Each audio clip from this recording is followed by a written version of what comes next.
With anti-Semitism rising rapidly around the world, let's get an update on the situation by Director of the Stand With Us Center for Combating Anti-Semitism, Carly Gamble. Hello, everyone. For those of you who don't know me, I'm Carly Gamble, and I'm privileged to serve as the director of the Stand With Us Center for Combating Anti-Semitism, as well as counsel for litigation strategy within the Stand With Us Side-Off Legal Department. Before we get started with this informative international session, let's take a quick look at the history of this virulent virus called anti-Semitism.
Brooklyn rabbi was beaten with a brick. Shows a suspect approaching the man from behind and then punching him across the head, knocking him to the ground.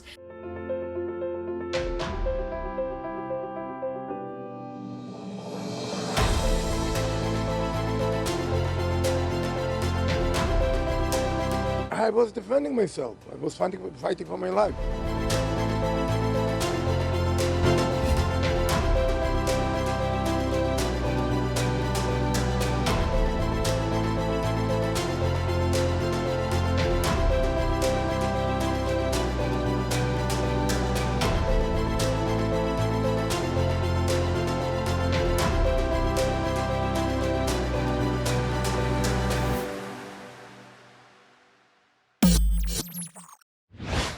As you just saw, throughout the history of the Jewish people, anti-Semitism has existed and persisted.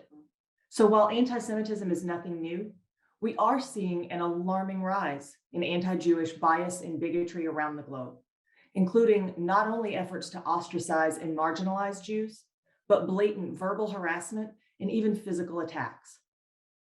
In this past year alone, Stand With Us has seen a 400% increase in the number of requests that we've received for assistance with anti-Semitic and anti-Israel incidents.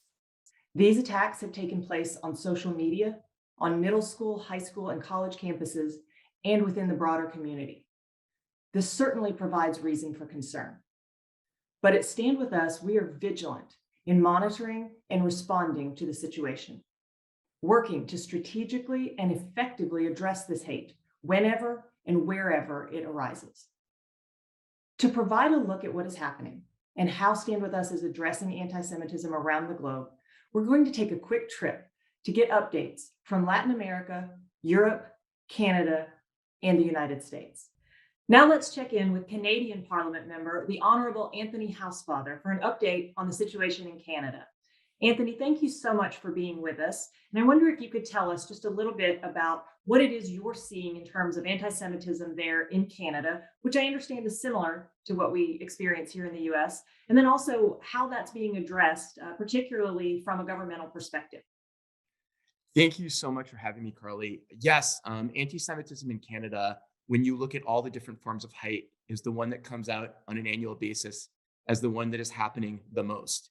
But like the United States and Australia, we're lucky that anti-Semitism is generally pretty limited in our society, and it comes from the far right and the far left. And this year, when the Israeli-Gaza conflict happened, we saw an upsurge in anti-Semitism like I've never seen before in my lifetime. For the first time, people were genuinely afraid to wear a kippah in public or take their kids to Jewish areas and Jewish schools, fearing that something might happen.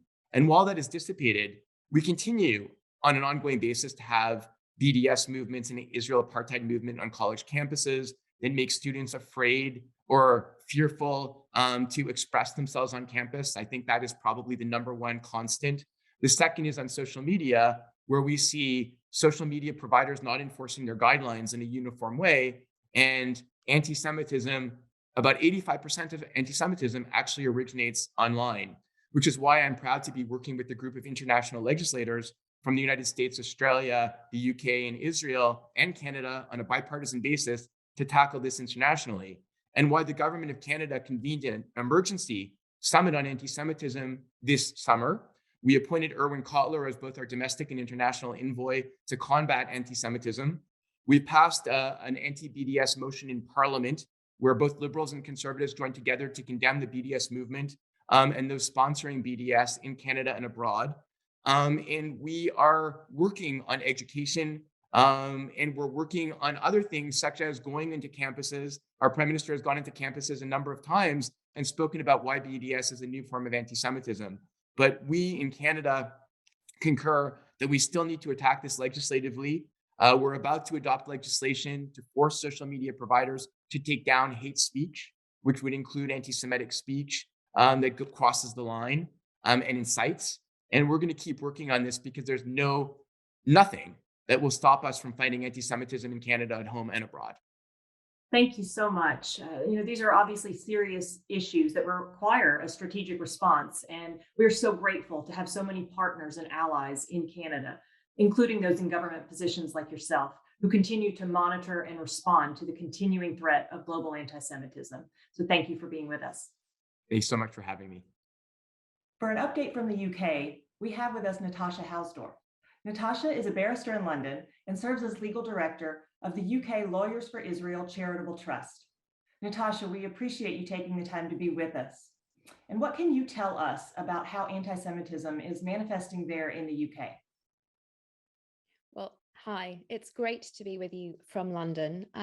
Carly, in light of the Simon Wiesenthal Centre's recent decision to list the BBC on its global anti-Semitism top 10, placing it third of last year's anti-Semites, it strikes me as perhaps sensible to focus on the latest controversy with which lawyers associated with UK Lawyers for Israel are now involved.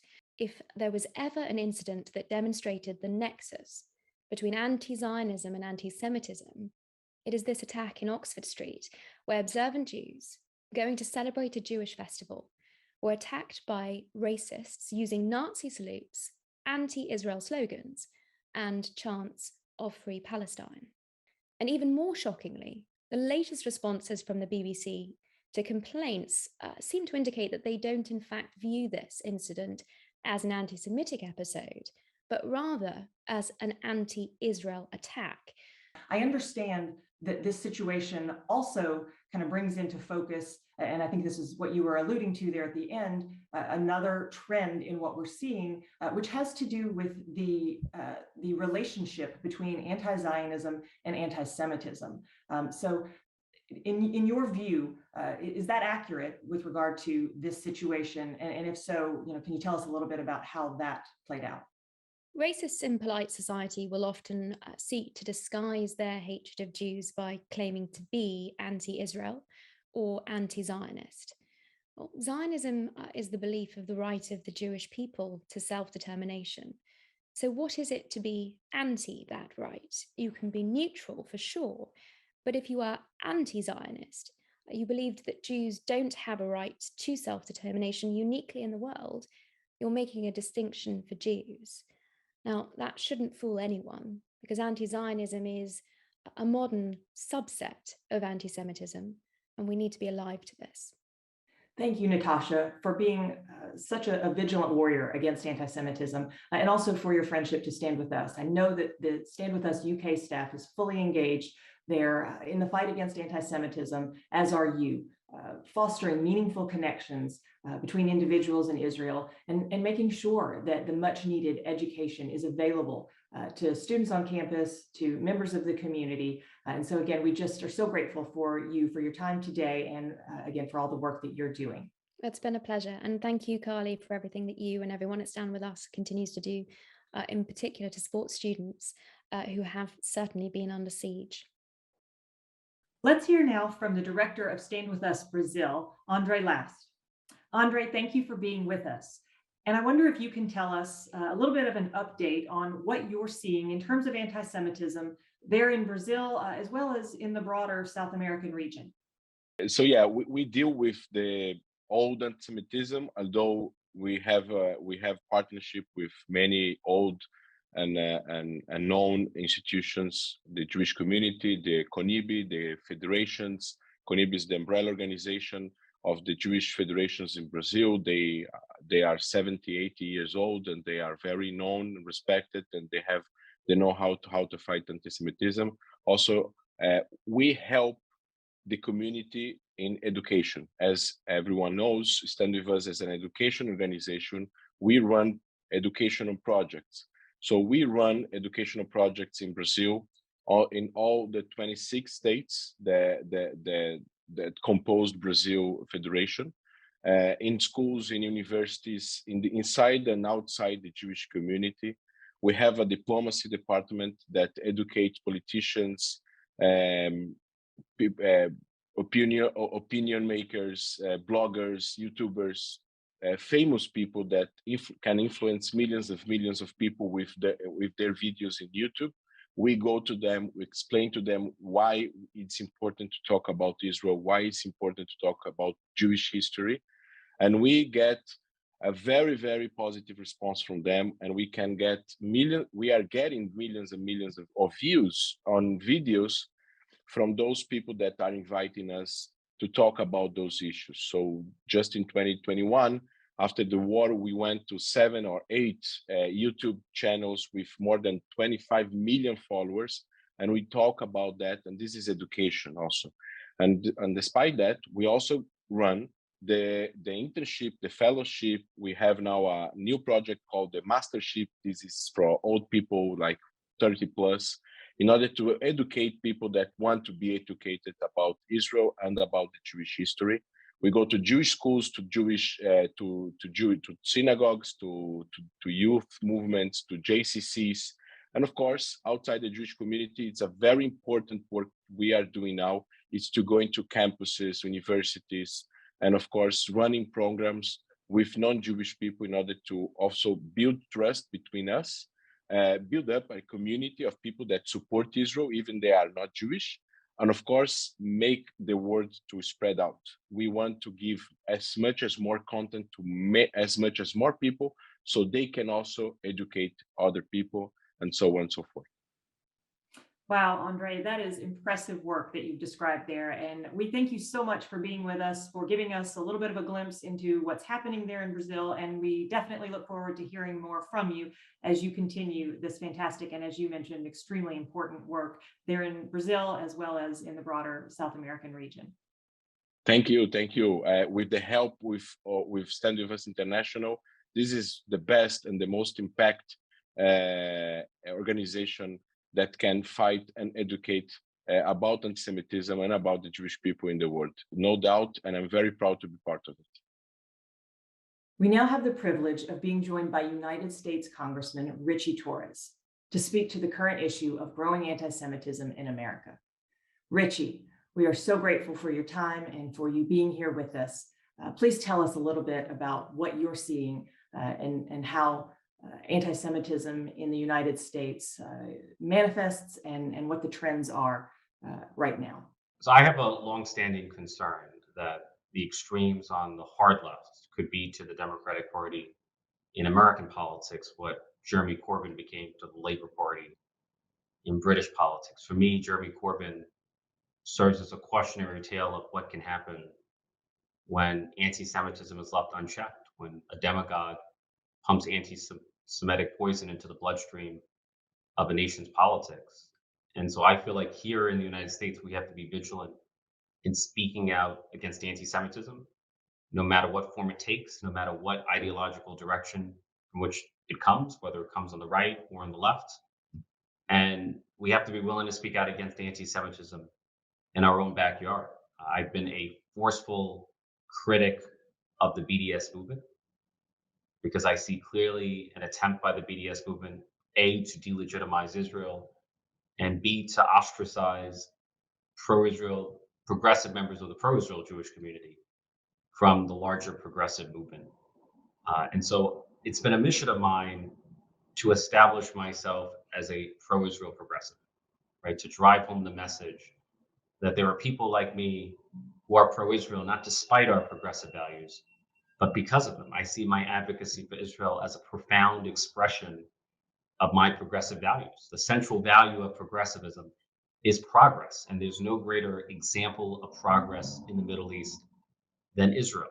There's no country in the Middle East more protective of minority rights, women's rights, LGBTQ rights. If you go to Jerusalem, you will see the most devout Christians, Jews, and Muslims worshiping. It's a tableau of religious pluralism. Israel is one of the most innovative societies on earth. It invests about 5% of its GDP in research and development, which is by far the highest in the world. So, by every metric, Israel is a profoundly progressive country and enterprise. And that's a message that has to be drawn home here in American politics because we're living in an age of disinformation. And there's no country that is a greater target of disinformation than the state of Israel. So we have to defend it. I can tell you, as a member of Congress, the work that you do is more essential than ever before. We need messengers who are fighting the relentless disinformation campaign that has been waged against the state of Israel. So thank you for everything you do. Thank you, Congressman Torres. As you rightly emphasized, we cannot afford to let anti-Semitism go unchecked.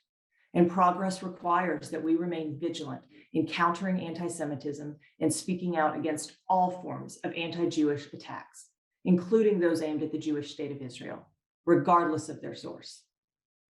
Here in the US, Stand With Us is doing just that through our educational work with students and throughout the broader community, through our campaigns to expose anti-Semitism that has seeped into the mainstream culture, including in the corporate world, and through our active efforts, including through legal means when necessary, to address and remedy the hostile climate that so often results from anti-Semitic incidents in each of these contexts. Our relationships with our many partners here in the US, including you, Congressman, are invaluable in this fight. It is clear that the virus of anti-Semitism is continuing to infect our culture across the country and around the globe. But it is also clear that there are courageous and effective groups and individuals who are working alongside us to face this problem head on. And you, the members of our audience, are also an important part of that effort.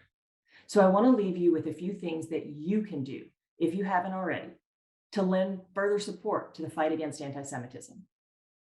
First, go to www.standwithus.com/IHRA to learn about the International Holocaust Remembrance Alliance definition of anti-Semitism and add your name to the growing list of those around the world who support the adoption and the use of this consensus definition.